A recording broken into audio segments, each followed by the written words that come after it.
La situation elle a fortement évolué depuis un mois. Vous avez vu le taux d'incidence sur la Covid est passé de 200 avant les vacances de Noël à plus de 1000 aujourd'hui en Vendée.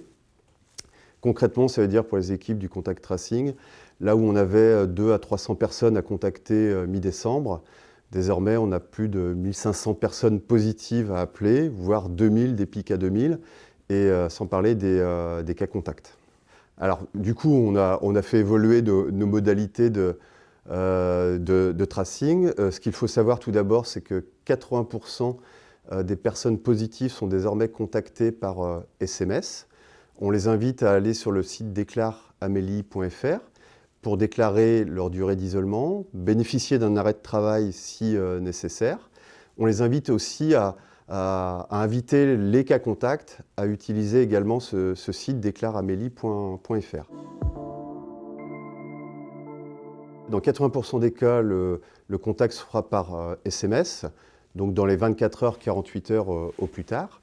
Par contre, on a toujours une équipe qui est mobilisée pour appeler les gens. 35 personnes au niveau de la caisse primaire, 7 jours sur 7, y compris les jours fériés. Les traceurs ont travaillé le jour de Noël et le 1er de l'an. On revoit les priorités. Ils vont appeler les personnes positives qui n'ont pas de téléphone 06 et qui ne peuvent pas être contactées par SMS.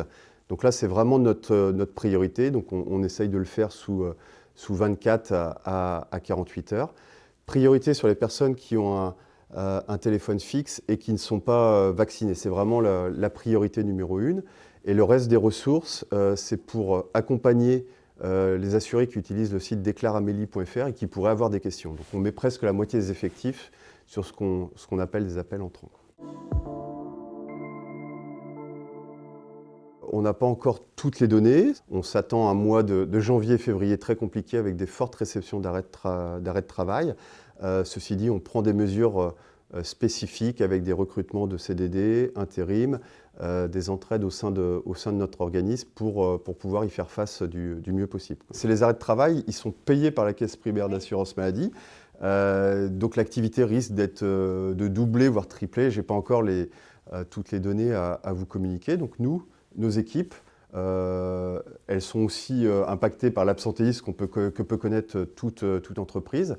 Elles se préparent à gérer et à payer ces arrêts de travail.